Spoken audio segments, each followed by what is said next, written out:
चलिए साहब, इस वक्त हम लाइव आ चुके हैं। तो जितने भी स्टूडेंट्स तक मेरी वीडियो की आवाज़ बिल्कुल परफेक्ट तरीके से पहुंच रही है, वो एक बार कमेंट में यस लिख के बताइएगा। फिर उसके बाद में हम इस शानदार जानदार ज़बरदस्त लाइव सेशन की शुरुआत करते हैं। और आज की इस क्लास में, आज की इस सेशन में, आज की इस लाइव क्लास में हम एक नए चैप्टर की, एक नए टॉपिक की शुरुआत कर रहे हैं। तो जैसा कि आपने इससे पहले 3 पॉइंट, मतलब तीसरे चैप्टर को, दूसरे को और पहले को, इन तीनों को सही तरीके से हमने खत्म किया है। तो जब हमने दूसरा चैप्टर पढ़ा और तीसरा पढ़ा, दोनों, दूसरा और तीसरा एक दूसरे से लिंक है, लेकिन उसके बाद में आज जो हमने पढ़ने जा रहे हैं, उन दोनों चैप्टर से ये वाला चैप्टर लिंक है। इस बात को आप सभी स्टूडेंट्स याद। Good evening, good evening, good evening all of you. Good evening, कैसे हैं आप सभी? एक बार जरा कमेंट करके बताइए। तो दोस्तों, आवाज वगैरह सब ठीक से आ रही है ना? अंशिका, स्नेहा, नूर, अजमी, शगुन, कृष्णा, जितने भी स्टूडेंट्स यहाँ पर पहली बार आए हैं, मैं उन सभी से रिक्वेस्ट करता हूँ, निवेदन करता हूँ कि आप इस नंबर पर व्हाट्सएप पर एसएमएस कर दें ताकि मैं आपको ग्रुप में ऐड कर सकूँ। 9997574396। जितने भी यहाँ पर नए स्टूडेंट्स जुड़े हुए हैं वो इस वाले नंबर को नोट करके व्हाट्सएप पर एसएमएस कर देंगे, जिससे कि मैं उनको ग्रुप में ऐड कर सकूं और वे लगातार मेरी क्लास को अटेंड करते चले। क्योंकि दोस्तों, टाइम बहुत नज़दीक आता जा रहा है और आपका टाइम निकल भी रहा है। यानी जैसे जैसे टाइम निकल रहा है, वैसे वैसे एग्ज़ाम जो है वो नज़दीक आ रहा है, नज़दीक आ रहा है। तो इस स्थिति में, इस कंडीशन में हमें बहुत अच्छे तरीके से अपनी तैयारी करनी चाहिए, दिन रात एक कर देनी चाहिए, क्योंकि यही टाइम पढ़ने का होता है। अब नहीं पढ़ोगे तो दोस्तों फिर कभी आप नहीं पढ़ने वाले हो, इस बात की गारंटी। निहाल और उसके बाद में यहाँ पर अलीशा, इन दोनों स्टूडेंट्स का वेलकम है इस सेशन में। तो जल्दी से बताओ, फटाफट अंदाज में दोस्तों स्टार्ट किया जाए। इस सेशन की शुरुआत बहुत ही जबरदस्त लाइन से की जाए फिर।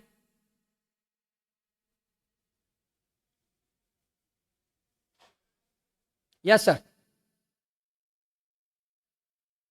कि मंजिल मिले ना मिले ये तो मुकद्दर की बात है। मंजिल मिले ना मिले ये तो मुकद्दर की बात है। हम कोशिश भी ना करें, ये तो बहुत ही गलत बात है दोस्तों, बहुत ही गलत बात। तो आइए दोस्तों, इस सेशन की शुरुआत इन्हीं लाइनों के माध्यम से करते हैं। और पहला स्टेप मैं आपको थोड़ी सी बातें एक्सप्लेन कर देना चाहता हूँ। हमने अभी तक क्या पढ़ा था? हमने अभी तक लीनियर इक्वेशंस पढ़ी थी। क्या पढ़ी थी? Linear equations. हाँ सर, आपने जब हमें पोलोनोमियल्स पढ़ाया था ना, तो उसमें आपने हमें ये बताया था कि कुछ पोलोनोमियल ऐसे भी होते हैं जो क्वाड्रेटिक होते हैं, जिनकी मैक्सिमम जो हाईएस्ट पावर होती है वो 2 होती है। तो आइए इसी माध्यम से, जैसे कि आप देख रहे हैं कि इस चैप्टर का नाम क्या है? क्वाड्रेटिक इक्वेशन है। इसको हिंदी में क्या बोलते हैं? इसको हिंदी में समीकरण, द्विघात समीकरण बोलते हैं ना। और दोनों को अलग अलग भी लिखेंगे इस तरीके से। आपका ये द्विघात समीकरण। पहले तो मैं थोड़ा सा यहीं पर आपका कंसेप्ट क्लियर कर देना चाहता हूं, बिकॉज कॉन्सेप्ट इज पावर, आप सब जानते हैं। तो देखिए, जैसे कि यहां पर आप देख रहे हैं, अगर आप इस द्वि को पकड़ो, द्वि, तो इसका मतलब होता है 2, इसका मतलब होता है 2 यानी 2, है ना। और इसको पकड़ो, इस घात को, तो इस घात का मतलब होता है क्या? पावर। इससे क्या समझ आया? इससे यह समझ आया कि ऐसे स्टेटमेंट, ऐसा कथन जिसकी पावर 2 होती है, जिसकी पावर 2 होती है, ऐसे स्टेटमेंट को हम द्विघात बोलते हैं, द्विघात। इस बात को समझ। समीकरण नहीं बोलेंगे, समीकरण उसको बोलते हैं जिसमें इजिकल्स टुगेदर कुछ लिखा हुआ होता है, एक इक्वलिटी दिखाई जाती है, यानी एक इक्वलिटी दिखाई जाती है कि इस वाले साइड यानी लेफ्ट हैंड साइड और राइट हैंड साइड। जैसे मैं आपको एक एग्जांपल देकर के बताता हूं। और समीकरण का मतलब होता है इक्वेशन। इक्वेशन देखिए, यहां पर समी यानी समान, समान यानी इन दोनों की तुलना आपस में। तो अगर मैं आपसे कहूं कि ए एक्स स्क्वायर प्लस के बी एक्स, इसकी जनरल फॉर्म होती है, प्लस के बी एक्स यानी व्यापक समीकरण, प्लस के सी इज इक्वल्स टू 0। ये क्या है? ये एक समीकरण है। क्यों सर? और ये एक कैसी समीकरण है? हाँ सर, इसके जो आपके वेरिएबल हैं उसकी मैक्सिमम पावर कितनी होनी चाहिए? 2 होनी चाहिए। क्योंकि यहां पर इससे मतलब क्या निकल रहा है? द्वि मतलब 2 और घात मतलब पावर, तो यानी 2 घात वाली क्या? पावर। तो इस तरीके से ए एक्स स्क्वायर। तो इसमें क्या देखा हमने कि इस इनकी वेरिएबल की जो मैक्सिमम पावर है वो 2 है। और जहां जहां आपको ए बी सी नजर आ रहा है ये वास्तविक संख्या, ये रियल नंबर है, ठीक है। और जो आपको एक्स है ये भी क्या है, एक वेरिएबल। और हाँ, मैंने एक बात और इसमें बताई थी, क्या सर, कि इससे पहले वाले सेशन में यानी लीनियर पेयर सॉरी क्या बोलते हैं उसको, पेयर ऑफ लीनियर इक्वेशन, हाँ pair of linear equation into variable, दो रैखिक समीकरण वाले यानी दो चर वाले रैखिक समीकरण युग्म, दो चर वाले इनटू वेरिएबल, टू वेरिएबल। तो यहां पर टू वेरिएबल नहीं होगा, यहां पर तो एक ही होगा सर वेरिएबल। जैसे कि आप यहां पर देख रहे हैं ये भी एक्स है, ये भी एक्स है, तो वेरिएबल यहां पर एक ही रहेगा और वहां पर दो वेरिएबल है। इस बात को आप सभी स्टूडेंट समझेंगे। रिया, आपको मेरी बात समझ आ रही है ना? कोई भी स्टूडेंट्स बात नहीं करेगा, जब मैं कहूंगा जब भी आप बात करने वाले हैं, है ना? तो आइए दोस्तों कुछ आगे की तरफ बढ़ते हैं। जैसे कि मैंने आपको यहां पर बताया कि ऐसा स्टेटमेंट, ऐसा कथन जिसमें इक्वलिटी दिखाई गई हो, दोनों इक्वल हो, तो उसको बोलेंगे क्या? उसको द्विघात समीकरण बोलेंगे, समीकरण। और द्विघात किसको बोलेंगे? जिसकी maximum highest power, highest degree कितनी हो? 2 हो। इस बात को आप याद रखें। आगे की तरफ बढ़ता हूं और कुछ बातें आपके यहां पर लिखता हूं और मैं इसको पहला क्वेश्चन फटाफट अंदाज में आप सभी स्टूडेंट्स का आंसर आना चाहिए।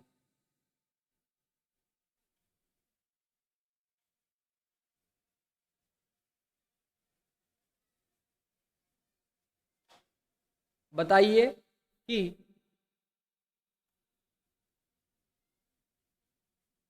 निम्न दो कंडीशन याद रखेंगे बस आप, द्विघात समीकरण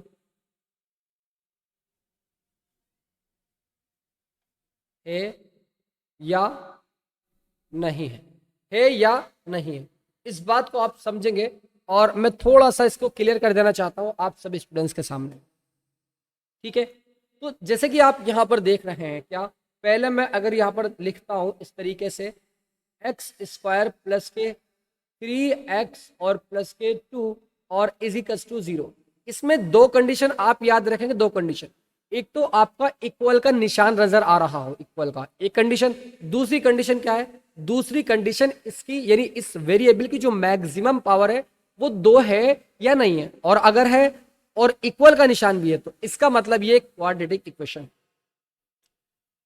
एक्स क्यूब प्लस के 3x स्क्वायर प्लस के 4 और equals to x cube minus के 3। आप मुझे बताओ, दो क्वेश्चंस आपके सामने विजिबल हो रहे हैं, दो क्वेश्चन आपके सामने मैंने विजिबल किए हैं एग्जाम्पल के तौर पर। जरा मुझे बताएंगे कमेंट करके कि जो पहला वाला आपको नजर आ रहा है, पहला वाला, ये एक क्वाड्रेटिक इक्वेशन है या नहीं है? ये एक क्वाड्रेटिक इक्वेशन है या नहीं है? प्लीज करके जल्दी से बताओ फटाफट अंदाज में। इको हो रहा है, कोई बात नहीं भाई, अब ठीक है ना? अब तो नहीं हो रहा ना इको? शगुन बताइए, ये एक द्विघात समीकरण है या नहीं ये वाली? हाँ सर, मैं इस पे गौर कर रहा हूं और मैंने क्या देखा, मैंने दो स्टेप क्लियर किए कि सर यहां पर इक्वल का निशान भी है और जो वेरिएबल है उसकी मैक्सिमम पावर यहां पर 2 भी है, तो दोनों कंडीशन फुलफिल हो रही हैं। इसका मतलब ये it is a quadratic equation, ये एक द्विघात समीकरण है। आई बात समझ? आप मुझे बताओ कि ये वाली जो सेकंड वाले क्वेश्चन में नजर आ रहा है, क्या ये एक क्वाड्रेटिक इक्वेशन है? आपका जवाब क्या आने वाला है? जल्दी से फटाफट अंदाज में। कृष्णा है सर? नहीं बेटा, ये हमारी द्विघात समीकरण होगी या नहीं होगी? वो नहीं है। अलोन, देखिए बेटा ये क्यों नहीं होगी, क्योंकि हमने क्या देखा कि राइट साइड में एक्स क्यूब है और लेफ्ट साइड में, दोनों साइड में एक्स क्यूब रखा हुआ है, तो दोनों से हम इन एक्स क्यूब को काट देंगे, कैंसिल हो जाएगा। कैंसिल होने के बाद 3x स्क्वायर और प्लस के 4 और ये 3 इधर आएगा तो प्लस का हो जाएगा, प्लस के 3 और इजिकल्स टू 0, है ना? और यहाँ पर 3x स्क्वायर, 4 और 3 कितना होता है? 7 और इजिकल्स टू आपका 0 हो जाएगा। आई बात समझ? तो इसका मतलब क्या हुआ? इसका मतलब क्या हुआ क्या ये एक द्विघात समीकरण नहीं है? हाँ सर है, आपने बताया था। सर आपने ये बताया था कि इक्वल का निशान होना चाहिए और वेरिएबल की मैक्सिमम पावर 2 होनी चाहिए। सर लेकिन इसका दूसरा जो वेरिएबल होता है x, वो तो है ही नहीं। कोई बात नहीं है तो क्या मतलब उससे, कोई दिक्कत वाली बात। तो इस तरीके से हमने दोनों कंडीशन देखी और कह सकते हैं कि it is a quadratic equation. ये एक द्विघात समीकरण है। इतनी बात आप समझे तो मैं आगे की तरफ चलूं। क्या आप इस इन इन लाइनों के माध्यम से जो मैंने आपके सामने एक्सप्लेन किए, आप इसके जरिए से 4.1 को आराम तरीके से क्लियर कर सकते हैं? तो चलते हैं और आगे की तरफ बढ़ते हैं। देखिए इसमें ये कह रहा है एग्जाम्पल 2 में देखेंगे आप कि जांच कीजिए कि निम्न द्विघात समीकरण है या नहीं है। ये मुझसे पूछ रहा है, ये आप लोगों से पूछता है, चीख करके पूछता है कि बताइए जरा क्या मैं एक द्विघात समीकरण हूं या नहीं हूं, जरा बताइएगा। तो आप क्या करेंगे? सर हाँ, हमने यहां पर x-2 का होल स्क्वायर और +1 = 2x-3 है। आइए इसको नोट करते हैं कि check whether the following are quadratic equation. तो देखते हैं जरा कि ये एक द्विघात समीकरण है। सबसे पहले इस क्वेश्चन को करने से पहले कुछ इंपॉर्टेंट फॉर्मूले आपको मैं बता देता हूं। जैसे कि आप सभी स्टूडेंट्स जानते हैं क्या कि यहाँ पर a-b सॉरी इसको सही तरीके से लिखता हूँ, मज़ा नहीं आ रहा लिखने में, राइटिंग थोड़ी सी ख़राब है मेरी, तो इश्यू नहीं करेंगे आप, माइंड में करेंगे। एक्स माइनस नहीं, ए बी से समझाओ sir, A B C, a-b का a+b का होल स्क्वायर क्या होता है सर? कुछ इंपॉर्टेंट फॉर्मूले हैं, याद रखेंगे आप। a² प्लस b² प्लस के 2ab, a-b का whole square equals to a² plus b² minus Kushal और श्याम दोनों स्टूडेंट्स का वेलकम है इस सेशन में। कैसे हैं आप, एक बार जरा कमेंट करके बताइएगा। माइनस के 2ab, अगर प्लस है तो सब में प्लस आएगा और अगर माइनस है बीच में तो लास्ट वाले में माइनस आ जाएगा आपका। ठीक है बेटा, अब मैं यहां पर चलता हूं a² माइनस के b²। क्या मतलब हुआ सर? a² माइनस b² होता है आपका a+b और इस तरीके से आपका ये a माइनस के b। कोई दिक्कत वाली बात किसी भी स्टूडेंट्स को नहीं होनी चाहिए। मैं आशा करता हूं बात बहुत इजीली आप समझ रहे हैं।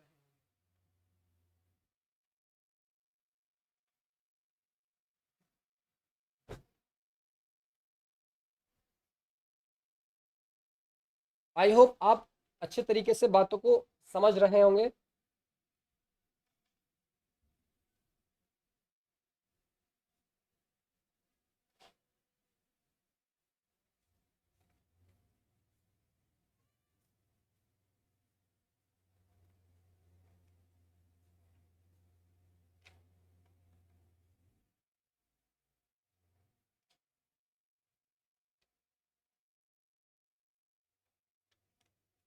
हाँ,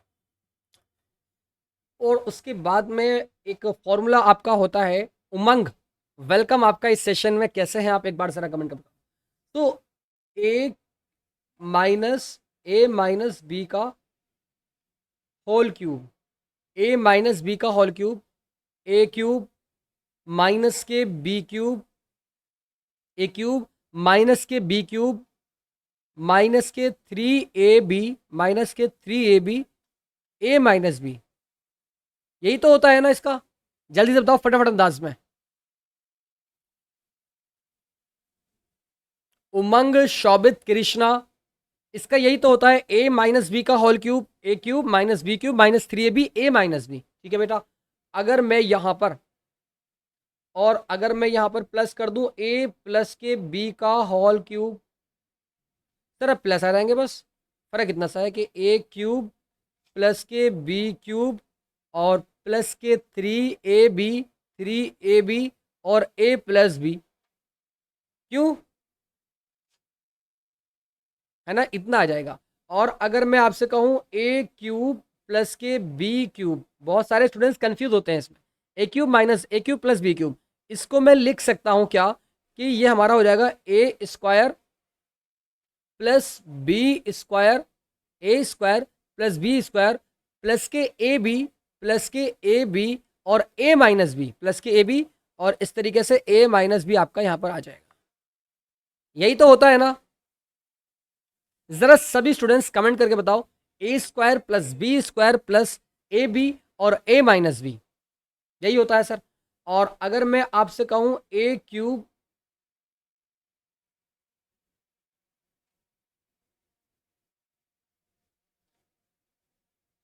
जी सर, वेरी गुड, ए क्यूब माइनस के बी क्यूब, जरा सभी स्टूडेंट्स देख करके बताओ भाई कोई कंफ्यूजन तो नहीं है इसमें? नहीं है sir, is equals to a cube minus b cube, क्योंकि यहां पर ये ए स्क्वायर और प्लस के बी स्क्वायर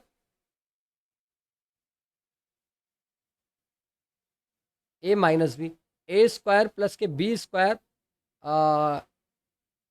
इसको मैं इस तरीके से लिख सकता हूँ ना, सही लिख रहा हूँ ना, ए स्क्वायर प्लस के b square, a square plus b square, a square minus B square A plus B. देखना पड़ेगा भाई, कंफ्यूजन हो रही है इसमें।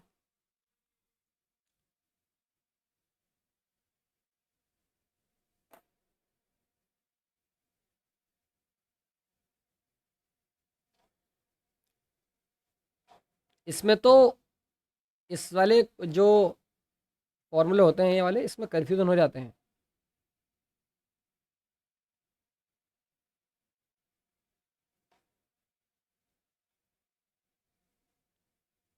ए क्यूब प्लस बी क्यूब ए प्लस बी, ए क्यूब प्लस बी क्यूब, ओहो गलती, देखो गलती मैंने कहा था ना गलती हुई है। ये आपका ये आ जाएगा a plus b, a square plus b square minus a b, हाँ देखो गलती हुई है यहाँ पर।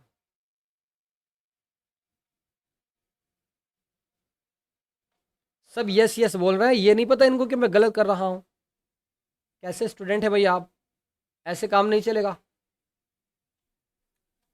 आपका आ जाएगा ये ए प्लस बी, काफ़ी दिनों से देखा नहीं है ना मैंने, तो इसलिए कन्फ्यूज़न हो रही थी। ए प्लस बी और आपका ये a square plus b square plus b square minus के ए बी, माइनस के ए बी, ठीक है। और अगर जब मैं इसको खोलता हूँ तो ये आपका हो जाएगा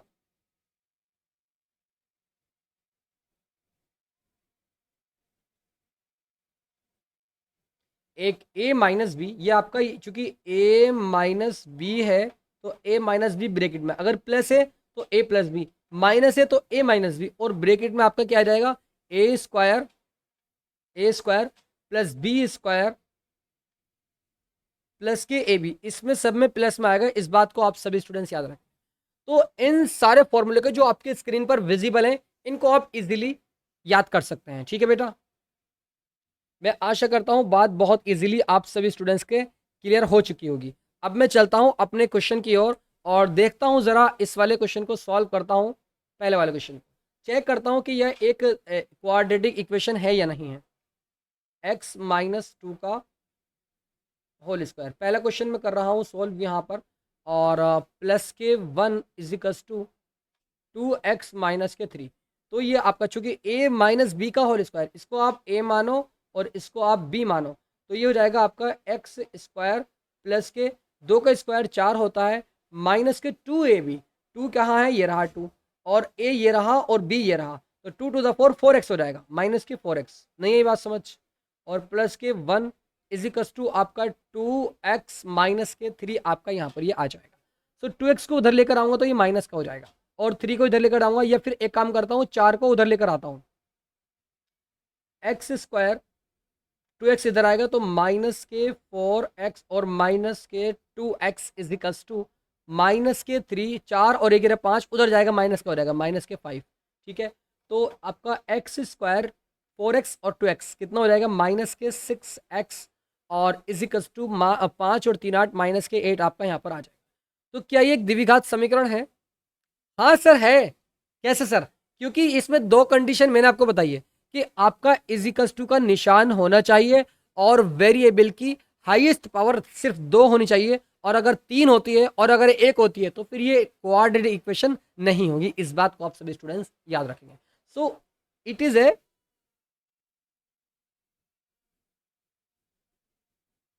क्वाड्रेटिक इक्वेशन कि ये एक द्विघात समीकरण है। अब जो दोनों क्वेश्चन बचे हुए हैं ये वाले, ये एक और करा दूँ ये वाला, सर एक और आप करा दीजिएगा नीले वाले पेन से, ठीक है। ये वाला और कराता हूँ भाई, एक्स सेकंड वाला, फिर उसके बाद में खुद करेंगे इसको, एक्स प्लस वन। बस इसमें सिर्फ यही बताना है कि द्विघात समीकरण है या नहीं है, और कुछ इसमें नहीं है आपका। इजिकल्स टू आपका एक्स प्लस टू और एक्स माइनस के टू। आई बात समझ, आई बात समझ।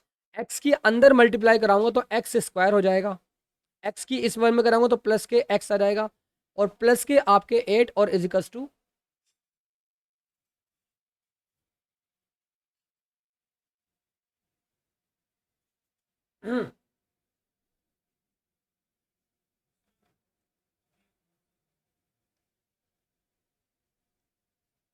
सो एक्स स्क्वायर प्लस एक्स और प्लस के 8 इजिकल्स टू, एक्स की एक्स में करूंगा तो एक्स स्क्वायर आ जाएगा, और एक्स की टू में करूंगा माइनस टू में तो माइनस के टू एक्स आ जाएगा।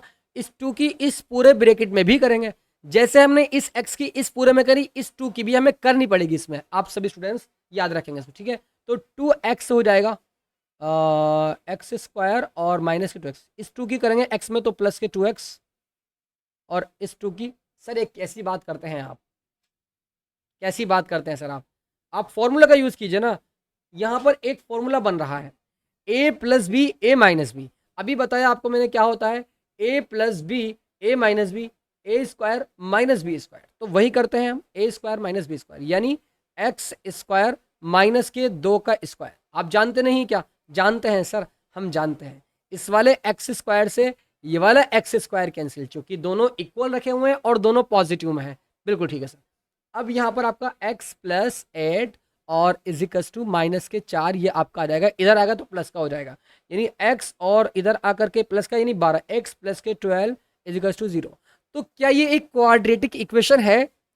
सभी स्टूडेंट्स का फटाफट अंदाज में आंसर आना चाहिए, जल्दी बताओ फटाफट अंदाज। फिर उसके बाद में हम आगे की तरफ मुतवज्जे होते हैं और आगे वाले क्वेश्चन की तरफ चलते हैं। नहीं है sir, it is a not quadratic equation, तो ये एक द्विघात समीकरण नहीं है। मैं आशा करता हूँ बात बहुत इजीली आपको समझ आ गई होगी। अब मैं चलता हूँ नेक्स्ट वाले एक्सरसाइज की ओर, और इसमें 4.1 में देखेंगे ज़रा पूरी जो 4.1 है, इसमें जो पहला क्वेश्चन दिया हुआ है, इसमें हमसे कहा गया है कि बताइए ज़रा कि क्या ये एक द्विघात समीकरण है या नहीं है। कैसे बताएंगे आप सभी स्टूडेंट्स, बताओ भाई कैसे बताएंगे? अरे कर सकते हो ना यार, एक करा दूं क्वेश्चन, ये सभी करा दूं, एक कराऊं ये सभी, बताओ। एक क्वेश्चन करा दो सर पहला वाला। तो आइए पहले क्वेश्चन की ओर चलते हैं। एक्स प्लस वन का होल स्क्वायर इजिकल्स टू 2 और एक्स प्लस थ्री आपका यहाँ पर ये आ जाएगा, ठीक है। अब a प्लस बी के होल स्क्वायर से तो ए स्क्वायर प्लस के बी स्क्वायर और प्लस के 2 इंटू एक्स और इंटू वन, यानी 2ab आ जाएगा, इजिकल्स टू 2 की x में 2 की 3 में, तो 2x प्लस के 6 आ जाएगा। और इस तरीके से एक्स स्क्वायर, वन का स्क्वायर 1 होता है, और 2x, तो 2x को पहले लिख रहा हूँ, प्लस के 2x प्लस के 2x और प्लस के 1 इजिकल्स टू 2x प्लस के 6, 2x ये रहा और 2x ये रहा, कैंसिल हो जाएगा। एक्स स्क्वायर 1 इधर आएगा तो ये माइनस का हो जाएगा, यानी माइनस के 5 इजिकल्स टू 0। तो बताइए ज़रा आप मुझे, मैं पूछना चाहता हूँ आपसे कि क्या ये एक क्वाड्रेटिक इक्वेशन है या नहीं है। अलोन, अभय, कृष्णा और अंकित, स्नेहा, शगुन, शोभित, दीगर स्टूडेंट्स फटाफट अंदाज में बताओ कि क्या ये एक क्वाड्रेटिक इक्वेशन है या नहीं। यस सर है, हाँ सर, आपने याद आ गया, आपने ये कहा है कि अगर अगर इक्वल का निशान हो, इक्वल का निशान हो, और अगर वेरिएबल की मैक्सिमम पावर, चर की मैक्सिमम पावर, हाईएस्ट पावर 2 हो, तो इस स्थिति में हम कह सकते हैं कि ये एक द्विघात समीकरण है। सर सवाल गलत है।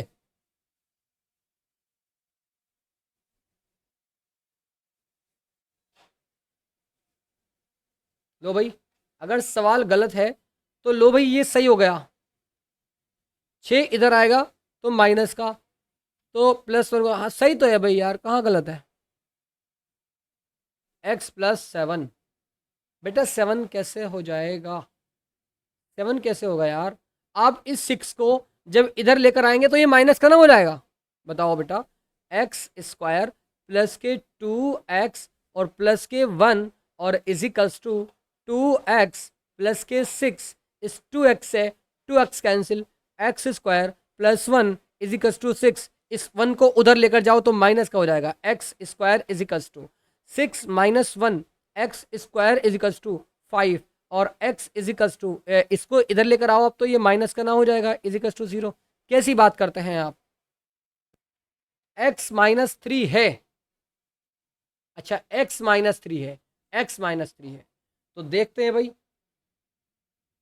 अगर ये x-3 है तो a² प्लस के b² प्लस के 2ab equals to 2x minus के 6 और इस 2x से 2x कैंसिल, तो x² प्लस के 1 इजिकल्स टू -6, x² प्लस के इधर आएगा तो ये प्लस के 7 इजिकल्स टू 0, तो इस तरीके से आपका आ जाएगा। तो it is a quadratic equation. कहने का मतलब ये है कि ये एक द्विघात समीकरण है। आप समझ गए, ये सारे क्वेश्चन आपकी जगह पर रटे हुए होने चाहिए, आपसे इजीली हो जाने चाहिए, ठीक है। आई बात समझ,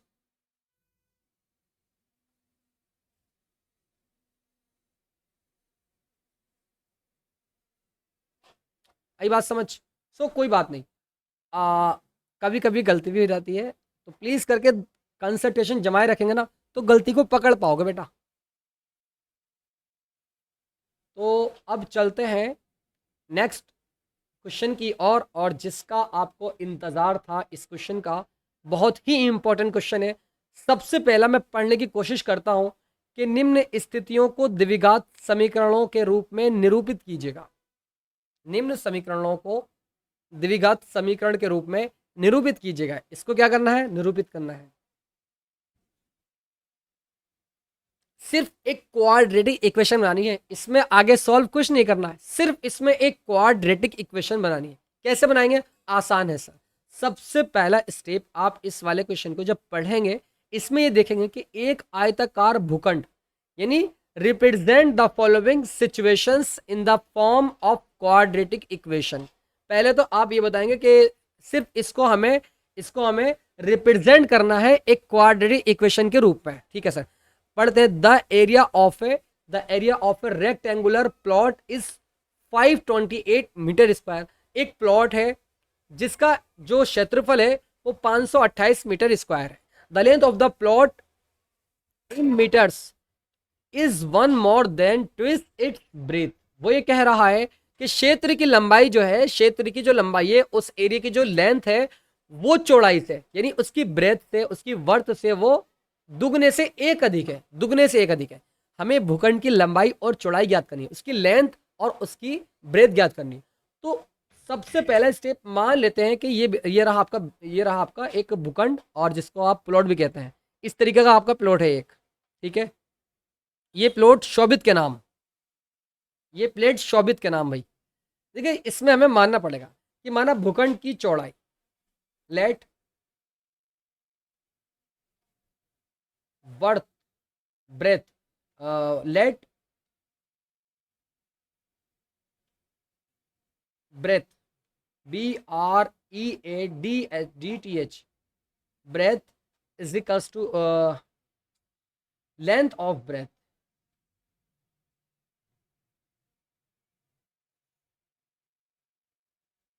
प्लॉट की, यानी इसको कह देंगे plot of breadth is equals to, इसको हमने x मान लिया। इतनी बात आप समझ गए, बिल्कुल सर। अब वो ये कह रहा है क्या कि जब हमने इसकी ब्रेथ को, इसकी चौड़ाई को क्या मान लिया, x मान लिया, x। अब वो ये कह रहा है कि इस भूखंड की, इस एरिया की, इस जो आपको नज़र आ रहा है कि इस एरिया की जो लेंथ है, इस गार्डन की, इस तरीके से आप गार्डन भी कह सकते हैं, पार्क भी कह सकते हैं, लेकिन यहाँ पर प्लॉट को दिखाया गया है तो प्लॉट भी हम कह सकते हैं, इसको प्लॉट ही कहेंगे। सो जब इसकी हमने चौड़ाई को, इसकी ब्रेथ को x मान लिया और वो ये कह रहा है कि इसकी जो लंबाई है, लंबाई वो चौड़ाई से एक अधिक है। तो मुझे बताओ कि इसकी लेंथ कितनी हो जाएगी, लेंथ, प्लॉट ऑफ लेंथ या लेंथ ऑफ प्लॉट, इस तरीके से आप लिख सकते हैं, LENGT, length of plot, plot की लेंथ, लंबाई इजिकल्स टू कितनी हो जाएगी, क्योंकि आप मुझे बताओ कितनी होगी बेटा। बिल्कुल सही आंसर दिया, x+1। नूर अजमीनी का बिल्कुल सही आंसर, शोभित का सही आंसर, x+1 हो जाएगी। एक अधिक है, एक ज्यादा है, कि is one more than twist it's breath, ठीक है, x+1 आपकी ये हो जाएगी। अब आप क्या जानते हैं, अरे सर हम ये जानते हैं कि इस, अगर मुझे इस प्लॉट का क्षेत्रफल निकालना है, एरिया निकालना है कि कितने एरिया को ये घेर रहा है, तो क्या हम जानते नहीं कि किसी भी एरिया को निकालने के लिए उसकी लंबाई पता होनी चाहिए और उसकी चौड़ाई पता होनी चाहिए। तो क्या आप निकाल नहीं सकते हैं? हाँ सर, इजीली निकाल सकते हैं। तो हम लिखेंगे क्या कि आयताकार भूखंड का क्षेत्रफल, एरिया ऑफ रेक्टेंगुलर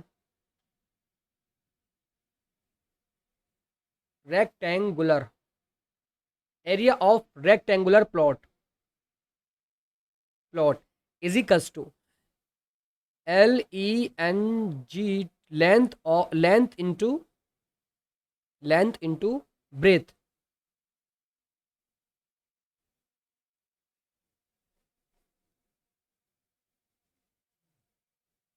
DTH, ठीक है, ये तो बात जानते हैं आप सब स्टूडेंट्स, इजिकल्स टू, यानी क्या कहेंगे कि इस भूखंड का क्षेत्रफल इजिकल्स टू, भूखंड का क्षेत्रफल इजिकल्स टू लंबाई गुणा चौड़ाई। लंबाई कितनी है सर? इसकी लंबाई यहाँ पर x+1 दी हुई है, x+1, और इसकी ब्रेथ कितनी है, इसकी चौड़ाई कितनी है सर, x है। तो आप आसान तरीके से निकाल सकते हैं। और हाँ सर, इसमें हमें इसका जो एरिया दिया हुआ है वो 528 दिखाया गया है, 528। तो इस पूरी की जगह, एरिया ऑफ रेक्टेंगुलर प्लॉट की जगह हम 528 को रखेंगे और अपना आंसर लेकर के आएगी। आप मुझे बताओ कि जब मैं x की अंदर मल्टीप्लिकेशन करूंगा, x² प्लस के x और इजिकल्स टू आपका 528 यहाँ पर आ जाएगा, x² प्लस के x माइनस के 528 और इजिकल्स टू आपका 0 हो जाएगा। बस दोस्तों यही आपका आंसर है। क्यों सर, क्यों है आंसर ये? क्योंकि हमसे बेटा इसमें यही कहा गया है कि हमें भूखंड की लंबाई और चौड़ाई ज्ञात करनी है। लेकिन ऊपर ये भी कहा गया है, क्या सर? इसमें कहा गया है कि निम्न स्थितियों को द्विघात समीकरण के रूप में निरूपित करो, व्यक्त करो, प्रदर्शित करो, रिप्रेजेंट करो। तो इस तरीके से हमने इसको एक क्वाड्रेटिक इक्वेशन के रूप में रिप्रेजेंट किया है। आई होप आप सभी स्टूडेंट्स ने इस बात को समझा होगा, ठीक है। 2x² प्लस के, नहीं बेटा ऐसा नहीं होगा लोन, ऐसा नहीं होगा, गलत कर रहे हैं आप।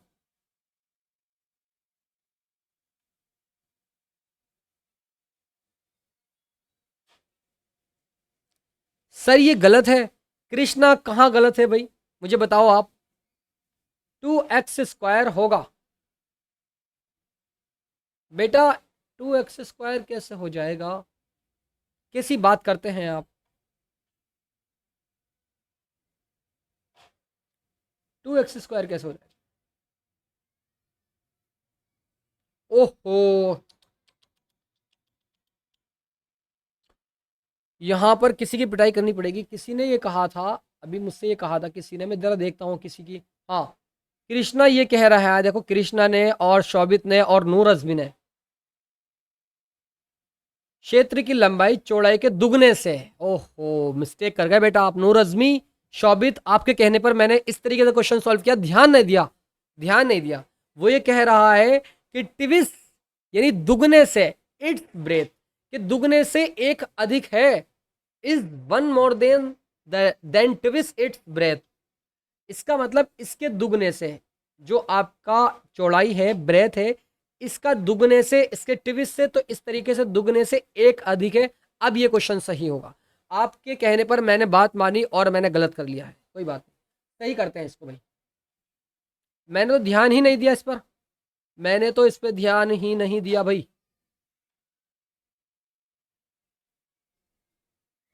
इजिकल्स टू, ये आपका 2x है, ठीक है, 2x है आपका, दुगने से एक अधिक है। तो इस तरीके से मैं थोड़ा सा इसको स्पष्ट कर देना चाहता हूं। 2x+1 अब सही हो जाएगा, ठीक है। 2x² प्लस के x और माइनस के 500 इजिकल्स टू 0, आंसर। बस नूर अज़मी बेटा गलती, मैंने देखे वहां पर गौर भी नहीं किया, पढ़ा भी नहीं क्वेश्चन आगे, और गलत करवा दिया आप दोस्तों ने। कोई बात नहीं बेटा, होता है, कभी कभी होता है गलती सर। नो सर, कोई बात नहीं बेटा। अब मैं चलता हूं नेक्स्ट वाले क्वेश्चन की और गया आपकी स्क्रीन पर। अब जरा देखेंगे इस क्वेश्चन में कि दो क्रमगत धनात्मक पूर्णांकों का गुणनफल, कि the product of two consecutive consecutive, consecutive कहते हैं ना इसको, कॉन्जिक्यूटिव पॉजिटिव इंटीजर्स, कॉन्जिगेटिव इस तरीके से बोलते हैं, उससे बोला नहीं जा रहा है, कोई बात नहीं। इस 306 we need to find the integers, तो वह हमें पूर्णांकों को ज्ञात करना है। क्योंकि हमें पूर्णांक पता नहीं है, तो क्या करेंगे, सबसे पहले मान के करके क्वेश्चन को सॉल्व करते हैं कि दो क्रमागत, पहला धनात्मक पूर्णांक, पहला धनात्मक पूर्णांक पॉजिटिव इंटीजर के माना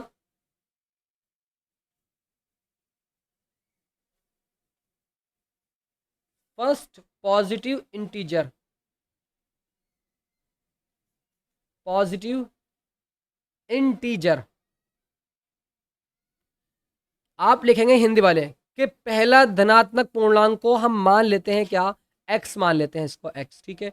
इसलिए दूसरा क्रमगत, चूंकि वो ये कह रहा है, ध्यान देना इस बात पर जरा, कॉन्जुगेटिव बोलते हैं इसको, पॉजिटिव इंटीजर इस थ्री ने we need to find the integers the product of two conjugative, यानी क्रमगत बोलते हैं इसको, क्रमगत क्रम से आने वाला, एक के बाद दो, दो के बाद तीन, तीन के बाद चार, चार के बाद पांच।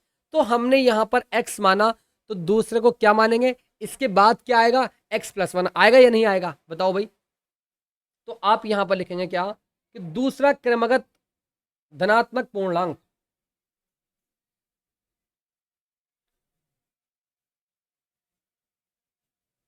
टू कॉन्जिक्यूटिव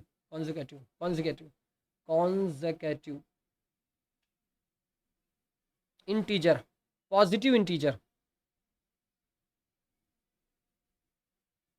दूसरा क्रमगत धनात्मक पूर्णांक, इस तरीके से हिंदी वाले आप लिख सकते हैं, इंटीजर इजिकल्स टू क्या हो जाएगा, x+1 हो जाएगा, x+1, ठीक है सर, इतनी बात हमारी बात समझ आ गई। अब जरा वो ये कह रहा है कि हमें पूर्णांकों को ज्ञात करना है, we need to find the integer, कैसे करेंगे। हाँ सर, यहां पर एक बात हमें ये कहा गया है, क्या कही गई है, कि इन दोनों को जो क्या है, the product of two consecutive consecutive positive integer is 306, यानी इन दोनों का गुणनफल, कितना है, 306 है। तो आप मुझे बताओ कि इस तरीके से x और x+1 और इजिकल्स टू आपका 306 ना आ जाएगा, बताओ भाई। किसी भी स्टूडेंट्स को कोई दिक्कत वाली बात इसमें नहीं होनी चाहिए। सो ये हो जाएगा आपका x² प्लस के x और इजिकल्स टू 306 आपका यहाँ पर ये आ जाएगा। अब क्या ये आंसर हो गया हमारा, जी दोस्तों, और कुछ नहीं करना इसमें, सिर्फ हमें इसमें क्वाड्रेटिक इक्वेशन ही बनानी है, और कुछ काम इसमें हमें नहीं करना है। आई बात समझ, alone, Shobhit, Anshika.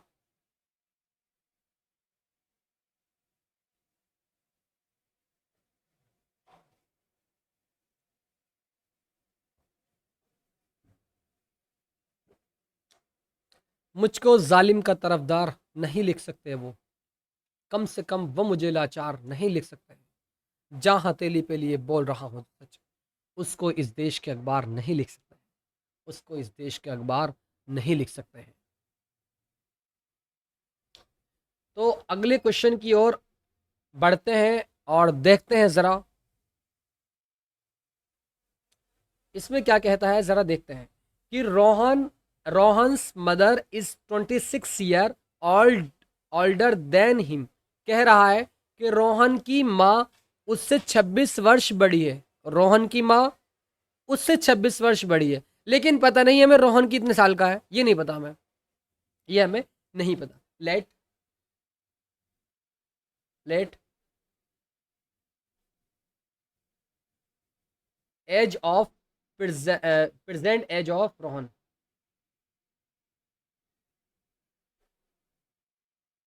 Present age of Rohan is equals to x year. इसको मान लेते हैं ये एक्स ईयर का है, ठीक है, मान लिया सर। अब चूंकि उसकी माँ उससे 26 वर्ष बड़ी है, तो मुझे बताएंगे आप क्या कि इसलिए रोहन की माँ की वर्तमान आयु यानी present age of his mother, age of his mother is equals to कितने वर्ष बढ़ी है, कितने साल बढ़ी है, 26 ईयर ओल्डर देन हिम। तो इस तरीके से x प्लस 26 आपका यहां पर ये हो जाएगा। ठीक है बेटा, बिल्कुल सही बताया। The product of their age यानी इन दोनों का गुणनफल, इन दोनों की एजों का, इन दोनों की आयु का गुणनफल, इन दोनों की आयु का गुणनफल 3 ईयर फ्रॉम यानी 3 year from now will be 360। कह रहा है कि उनकी आयु का गुणनफल अब से 3 वर्ष पश्चात 360 हो जाएगी। अब से 3 वर्ष बाद की बात हो रही है। आप मुझे बताएंगे कि क्या 3 वर्ष बाद?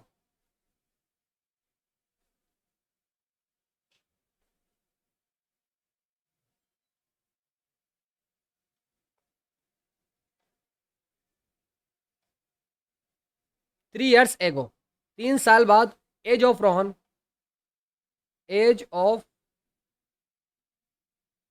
Rohan is equals to x plus 3 हो जाएगी, है ना। और इस तरीके से एज ऑफ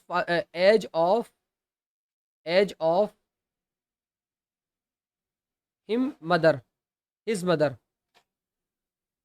उसकी मदर की आयु 3 साल बाद कितनी हो जाएगी? X plus 26, x plus 26 plus 3, चूंकि प्रेजेंट कितनी है? एक्स प्लस 26 है, तो यहां पर 3 साल बाद कितनी हो जाएगी? X plus 26 plus 3। इस बात को आप समझेंगे, ठीक है। तो is equals to x plus 29 आपका यहां पर ये हो जाएगा, एक्स प्लस 29। किसी को कोई डाउट इसमें नहीं होनी चाहिए। तो हमें रोहन की वर्तमान आयु ज्ञात करनी है, तो क्या करना होगा? रोहन की प्रेजेंट एज को फाइंड करने के लिए वो ये कह रहा है, कंडीशन ये दी है कि इन दोनों का एजों का जो गुणनफल है, मल्टीप्लिकेशन है, वो कितना है? 360 है। तो आप मुझे बताओ कि यहाँ पर चूंकि 3 साल बाद की बात हो रही, कंडीशन 3 साल बाद के लिए है, प्रेजेंट के लिए नहीं, 3 साल बाद के लिए है। और आप मुझे बताएं कि इन दोनों का जो गुणनफल होगा वो क्या ये ना हो जाएगा? X plus 3, x plus 29 is equals to 360। ये हो जाएगा या नहीं हो जाएगा सर? मल्टीप्लाई करा देंगे, एक्स स्क्वायर प्लस के 29x और प्लस के 3x और प्लस के 3 नम 18, 3 नम 27 का साथ हासिल लगे 2, 3 दूनी 6 और 2 8, 87 इज इक्वल्स टू 360 आपका आ जाएगा। एक्स स्क्वायर 29x और 3x प्लस के 32x आपका ये आ जाएगा, और माइनस के 273 आपका आ जाएगा इज इक्वल्स टू 0। तो इस तरीके से आपने इसको भी क्वाड्रेटिक इक्वेशन के रूप में कन्वर्ट किया है, रिप्रेजेंट किया है। आई बात समझ? अगले क्वेश्चन की ओर चलते हैं और जरा देखते हैं इस वाले क्वेश्चन। किसी को कोई डाउट तो नहीं है ना? जरा एक बार यस लिख के बताइएगा, किसी को कोई डाउट तो नहीं है ना?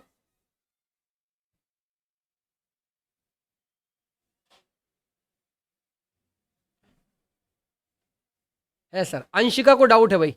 अंशिका बेटा देखो, यहां पर हमने मान लिया, क्या माना कि रोहन की वर्तमान आयु को मैंने एक्स मान लिया, क्योंकि वो कंडीशन क्या कह रहा है कि रोहन की माँ रोहन से 26 वर्ष बड़ी है, लेकिन हमें पता नहीं रोहन की कितनी है। तो मान लेते हैं कि रोहन की एक्स है, उसको एक्स मान लिया, तो उसकी माँ की, उसकी मदर की, उसकी अम्मी की जो एज हो जाएगी, प्रेजेंट एज एक्स प्लस 26 ना हो जाएगी, उससे 26 वर्ष बड़ी है ना। तो इस तरीके से आपका ये मैं लिखना बोला हूँ ईयर, तो इस तरीके से ईयर 26 वर्ष बड़ी हो जाएगी। और उसके बाद में कि 3 इयर्स एगो, यानी 3 साल बाद एज ऑफ रोहन, यानी रोहन की जो एज हो जाएगी वो x+3, प्रेजेंट x, 3 साल बाद x+3, as of his mother, यानी उसकी माँ की जो 3 साल बाद एज होगी ना, वो x+26 से प्रेजेंट, इसमें 3 को ऐड कर देंगे तो x+29 हो जाएगा। उसके बाद में क्या हो जाएगा, इन दोनों की एजों का 3 साल बाद इन दोनों की एजों का जो गुणनफल है ना, वो 306 के बराबर है। डॉट प्रोडक्ट जो है वो 360 के इक्वल है। ठीक है, तो किस तरीके से इक्वेशन बनाई है, आई होप आप समझ गए होंगे। ठीक है बेटा, अब मैं चलता हूं एक इस वाले क्वेश्चन की ओर। एक रेलगाड़ी 480 किलोमीटर की दूरी समान चाल से तय करती है। ठीक है, यानी a train travels a distance of 480 kilometre at a uniform speed. If the speed had been 8 kilometre प्रति घंटा लेस, कह रहा है कि यदि इसकी चाल 8 किलोमीटर प्रति घंटा कम होती, ठीक है, कम होती, यानी कम होती, तो वह उसी दूरी को तय करने में 3 घंटे अधिक लेती। वो उसी डिस्टेंस को कवर करने के लिए 3 घंटे ज्यादा लेती। हमें रेलगाड़ी की चाल ज्ञात करनी है। जिसको फाइंड करना होता है उसी को मानते हैं, उसी को लेट करते हैं। तो let speed of train equals to, मान लेते हैं x किलोमीटर प्रति आवर से, किलोमीटर प्रति आवर से। इस बात को आपने मान लिया। क्या माना कि स्पीड ऑफ ट्रेन, उस ट्रेन की, उस रेलगाड़ी की जो चाल है वो x किलोमीटर प्रति घंटा है। इसका मतलब क्या हुआ कि सर 1 घंटे में वो x किलोमीटर पहुंच पाएगी, इसका मतलब ये हुआ। ठीक है, कुल दूरी कितनी है, कुल दूरी यानी टोटल डिस्टेंस,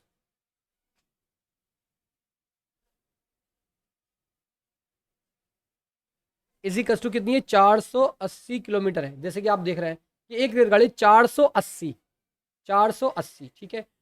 अब वो ये कह रहा है क्या कि यदि इसकी चाल 8 किलोमीटर प्रति घंटा कम होती तो वह उसी दूरी को तय करने में 3 घंटे अधिक लेती, 3 घंटे अधिक लेती।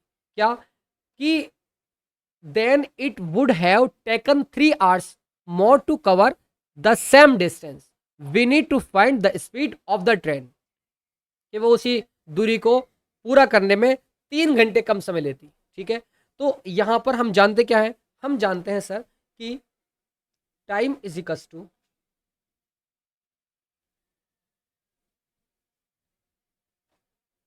डिस्टेंस अपॉन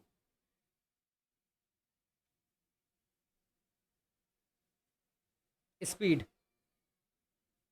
इस वाले फॉर्मूले को तो आप सभी स्टूडेंट्स की जमा पर रटा हुआ होना चाहिए। ठीक है बेटा, अब टाइम कितना है सर, पहली वाली कंडीशन में तो समय इज इक्वल टू दूरी बटे चाल। आप मुझे बताओ कि समय कितना लग रहा है, 480 किलोमीटर तय करने में रेलगाड़ी को लगा समय, दूरी बटे चाल है ना, इस तरीके से। तो स्पीड कितनी है, x है, और डिस्टेंस कितनी है, डिस्टेंस जो है हमारी वो 480 है, दूरी 480 है। स्पीड कितनी है, x किलोमीटर प्रति घंटा है। टाइम निकालिए हमने, टाइम, और इस टाइम को मैंने t1 नाम दिया। क्या नाम दिया, t1 नाम दिया इसको मैंने। ठीक है, अब यहां पर वो कह रहा है कंडीशन 8 किलोमीटर प्रति घंटा रेलगाड़ी की चाल कम होने पर नई चाल, 8 किलोमीटर प्रति घंटा, 8 किलोमीटर प्रति घंटा रेलगाड़ी की चाल, यानी स्पीड ऑफ रेलगाड़ी, स्पीड ऑफ ट्रेन,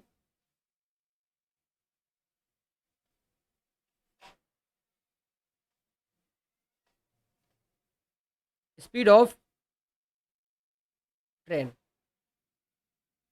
को लगा समय ऑफ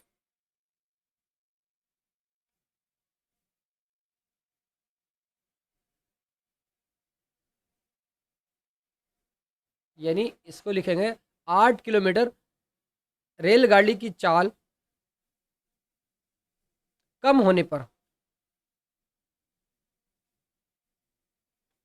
लगा समय, लगा समय, लगा समय कितना हो जाएगा बेटा बताओ। सर हाँ, यहाँ पर इस समय को मैंने T2 नाम दिया, T2, उसको T1 दिया, इसको T2 दिया। अभी जो टाइम लग रहा है वो 480/x है। तो आप मुझे बताओ, जब उसकी चाल को 8 किलोमीटर प्रति घंटा कम कर देते हैं, तो आप मुझे बताओ 480 और डिवाइड में क्या हो जाएगा, 480 डिवाइड में कितना हो जाएगा आपका x-8। जब उसकी चाल को, उसकी स्पीड को 8 किलोमीटर घंटा कम कर देते हैं, और कम करने के लिए हमें माइनस का निशान लगाना पड़ता है, -8 आपका यहाँ पर ही आ जाएगा। अब मुझे बताओ, दोनों टाइम हम यहाँ से निकाल चुके हैं, दूरी बटे चाल, ठीक है। दोनों टाइम जब हम यहाँ से निकाल चुके हैं, तो आप मुझे बताओगे कि कितने घंटे अधिक लेती है वो। हाँ सर, यहाँ पर कह रहा है कि तय करने में 3 घंटे अधिक समय लेती है, अधिक समय लेती है।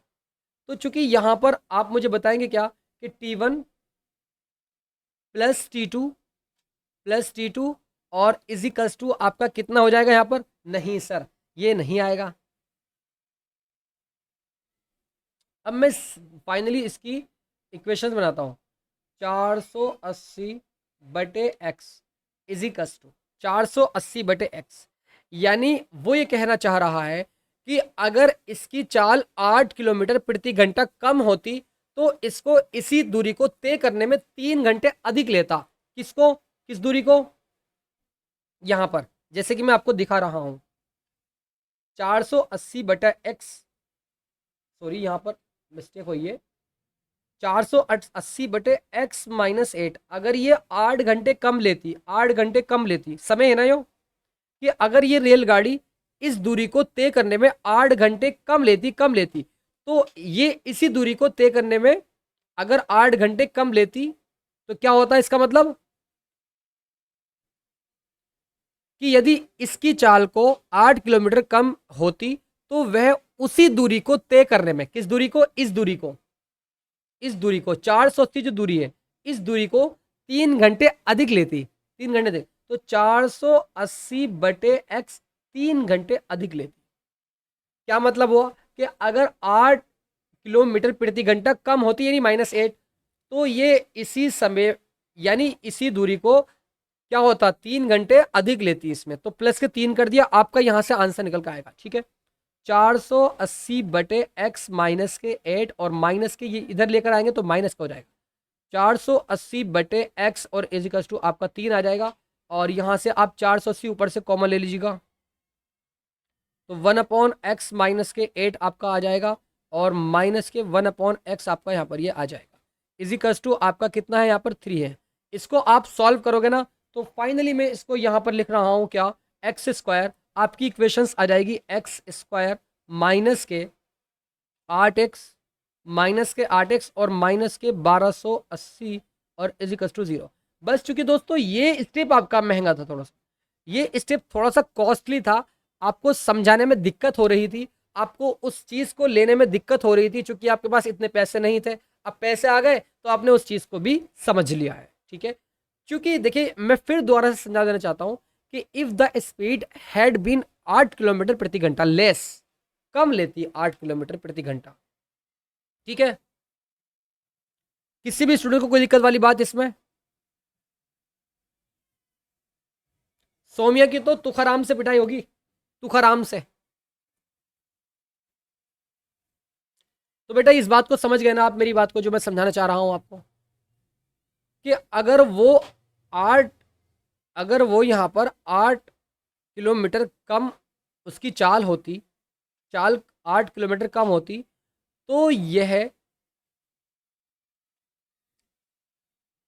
इसी दूरी को तय करने में 3 घंटे अधिक लेती। आई बात समझ, बिल्कुल सर। अब इसको आप करके ये वाली इक्वेशन बना लेंगे, आपका आंसर निकल आ जाएगा। सो अब मैं लास्ट वाले क्वेश्चन की ओर मुतवज्जे होता हुआ आगे की तरफ बढ़ता हूं। देखिए, जो पहला एग्जाम्पल्स दिया हुआ है, इस वाले एग्जाम्पल्स को रात को मैं आपको सॉल्व कराऊंगा, ठीक है, क्योंकि टाइम अब ओवर हो चुका है। इस स्थिति में इन दोनों एग्जाम्पल को, एक तो ये वाले एग्जाम्पल को और एक इससे अगले वाले एग्जाम्पल, खुद भी ट्राई करना, नहीं होगा तो मैं रात को तो कराऊंगा ही। 8:30 पर लाइव क्लास चलेगी, लगातार क्लास में आते रहिएगा। और एज इट इज, यानी ऐसा ही आप अपनी पढ़ाई को करते रहिएगा, चूँकि एग्ज़ाम नज़दीक है और इस कंडीशन में अब एग्ज़ाम की तैयारी करना बहुत ज़रूरी है। और अगर अभी भी आपने नहीं करी है, तो प्लीज़ करके अभी से आप अपने शेड्यूल को फ़ॉलो कीजिएगा, एक बनाइएगा, उसको फ़ॉलो कीजिएगा और लगातार क्लासेस आप अटेंड करते रहिएगा, जिससे कि आप अपने एग्ज़ाम में अच्छा प्रदर्शन करें, अच्छा परफ़ॉर्म कर सकें। ठीक है बेटा? तो मैं इस सेशन को यहीं पर एंड करता हूँ और मिलता हूँ फिर नेक्स्ट लाइव सेशन में। सो तब तक के लिए आप बने रहिएगा students. God bless you, love you and take care.